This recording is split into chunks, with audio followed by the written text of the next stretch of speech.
What's the difference between goth and punk?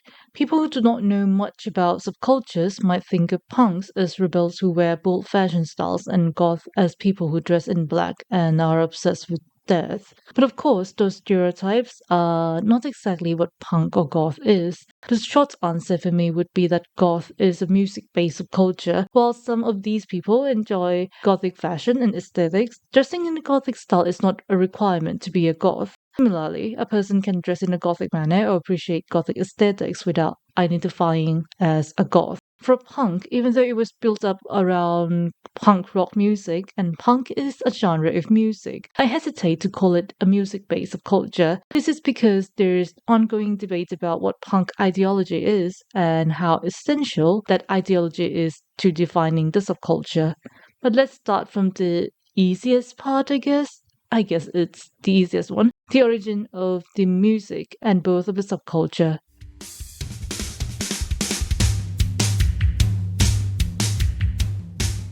The origin. Let's start from the punk side. In the 60s, Detroit was one of the origin places of punk rock, with proto-punk garage bands like the MC5 and the Stooges, led by Iggy Pop, who is often regarded as the godfather of punk. Garage rock was particularly influential to the later punk rock music. It is described as energetic, unsophisticated, and raw, often using basic chords. Sometimes garage rock is also called the 60s punk or garage punk. The term originated quite literally, referring to a time when many new bands recorded their music in literal garages. They also have the DIY or do-it-yourself ethos that would also carry to the punk rock scene. Other rock bands influencing the punk genre are the Velvet Underground and the New York Dolls, with their stripped down and minimalistic sound. The word punk was used for describing a music style when Cream magazine wrote about Christian Mile and the Mysterians in 1971. Music critic Dave March was credited with coining the term, but the word became more well known in 1976 when Punk magazine used it as their title. Apart from Detroit, the CBGB Club in New York is an essential place for the birth of punk.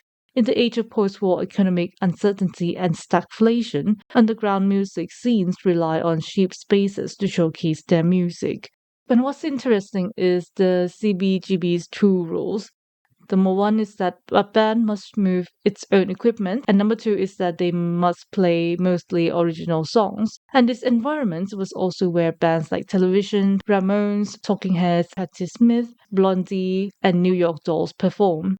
The punk subculture retained the DIY ideology from garage rock bands, and their music is described as short, fast-paced, hard-edged, and aggressive.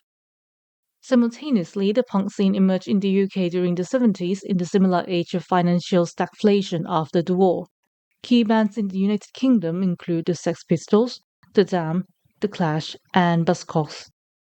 Fun fact that many punks may already know, Vivienne Westwood helped create the iconic look of the Sex Pistols. She designed their clothing and ran a shop in London with her then partner, Malcolm McLaren, the manager of Sex Pistols.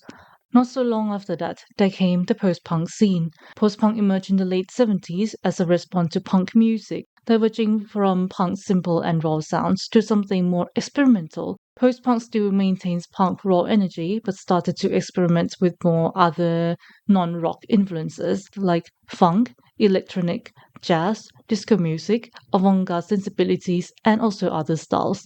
Early goth bands like Susie and the Banshees, The Cure, and The Damned were also part of the post-punk movement. I also explored more about post-punk and other similar genres in my previous gothic rock video. Then, after post-punk, gothic rock emerged from the post-punk scene in the United Kingdom during the late 70s. It's not so long after that. The major elements of the genre include the minor keys, reverb, steady rhythm, and baritone vocals. Despite the fact that Bela Lugosi's Dead by Bauhaus, released in 1979, was regarded as the first gothic rock song, the history of gothic rock started a bit before that. One of the earliest uses of the term gothic rock was actually in October 1967, when critic John Stickney used the term to describe the Doors. Other influential proto-goth bands are the Velvet Underground and Susie and the Banshees, which later became a huge part of the goth subculture. And after Bela Lugosi's death, there came many more gothic bands like The Cure, The Damned, and Sisters of Mercy.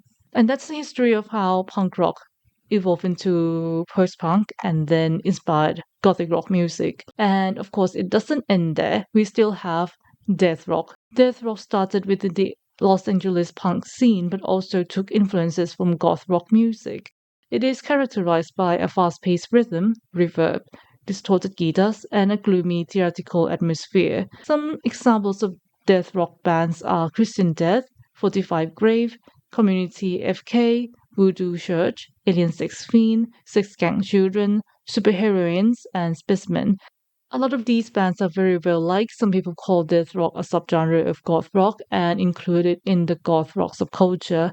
So yeah, punk and goth music don't really diverge into different paths and never meet again. But that's the brief history of punk rock and gothic rock.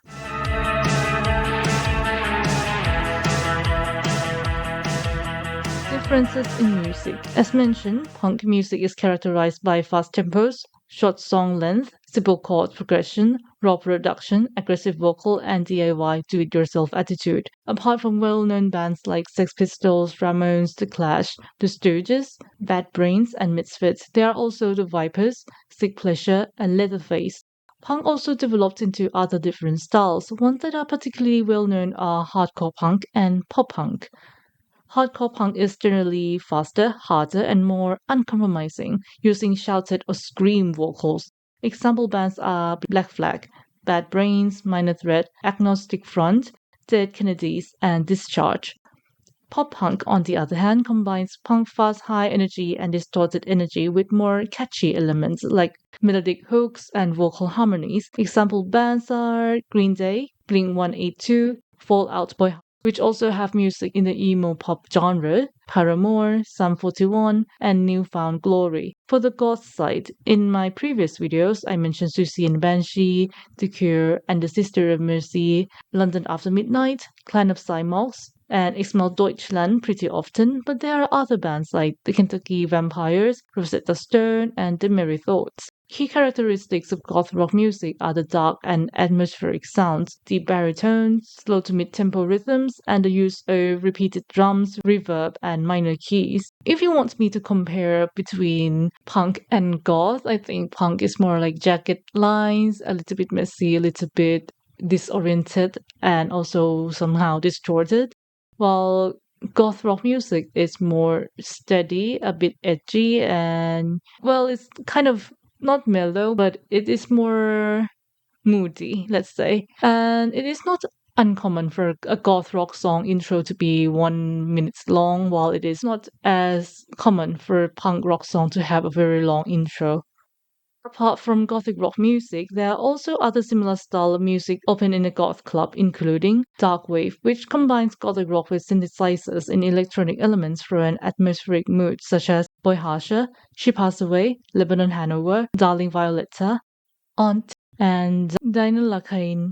Cold wave is another genre that also uses synthesizers but with cold and minimalistic sound. For instance, Cast Product, Little Nemo, Asylum Party, Spiral of Silence, Trisomy 21, and Matang Dupong. Last but not least, ethereal wave, which is atmospheric, using reverb and layered sounds like the bands Cocteau Twin, Dismortal Coil, Lixie, Mosiphylitica, Love Spiral Downwards, and Heavenly Bodies.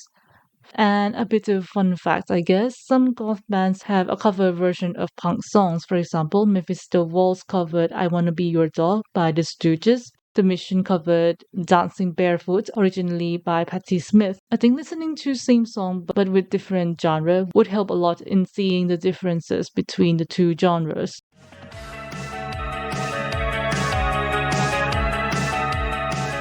The ideology.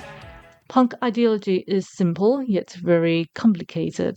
On the surface, when you talk about punk ideology, it is mainly about self-expression, do-it-yourself ethos, anti-capitalism, and anti-establishment. A lot of people still debate about the anti-establishment aspect of punk, as in how important it is, can punk be conservative, among many other questions. I am not an expert on this topic and I wouldn't dare to say what is right or wrong. However, I can refer you to the Conservatism and Punk, the ultimate deep dive video by Pinky Punko. And the problem with Punk by Punk Rock MBA, who explain these concepts and kind of the debates in greater detail. But what I can definitely say is that punk ideology of anti-capitalism is not something you can just ignore in the punk subculture. Similarly, many goths do value self-expression, much like punk do. Other ideas often associated with goth are finding beauty in darkness and existentialism. However, these philosophies are not as crucial to defining a goth as it is to punk. In general, I would say punk rock tends to be more political and, more importantly, anti-capitalism, and goth rock tends to be more moody and philosophical.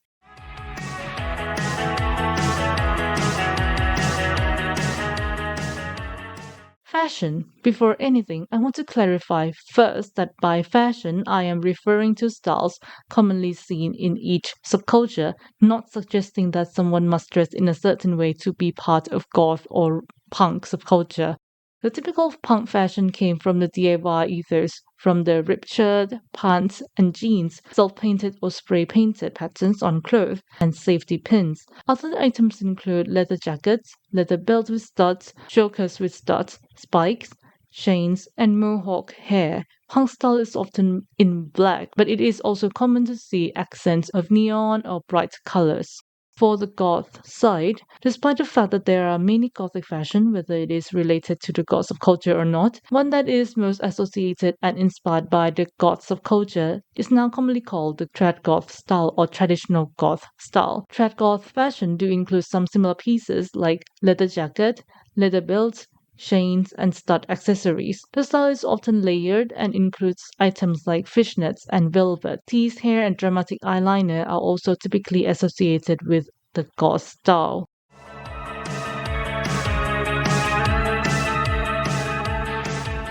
Before we wrap everything up, I would like to do my little Gothic shoutout, or as I would like to call it, shout out to the grave.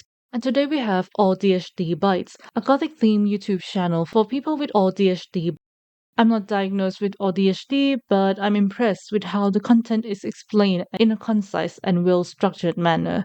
We also have Kid, or wait, I forgot to ask them how to pronounce the name, but it is written as yyarasa, a grimdark artist who creates paintings, animations, and sculptures. They also have a website showcasing art, music recommendation, and spoons. If you find yourself interested in these wonderful people, feel free to follow their works. Back to the summary. In short, both subcultures are related to music and they used to and still influence one another. They are both alternative and all about self-expression, even though they may not have the exact same reason for joining their subculture.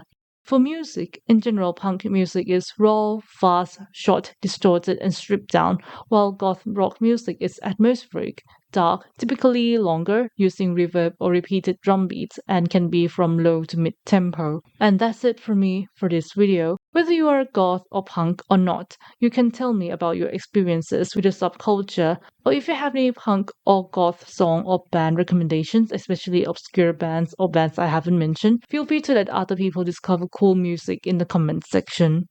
And of course, I'm sharing mine as well after I started listening to more punk music. My current favorite is Look Back and Laugh by Minor Threat. My favorite goth song at the moment I'm recording is The Magician by Earth Calling Angela. And thank you everyone for being here. I hope you have an amazing day. See you on the next journey.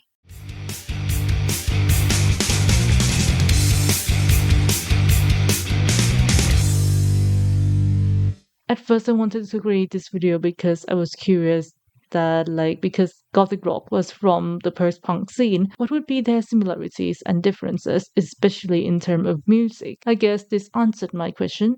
I hope it also answered yours.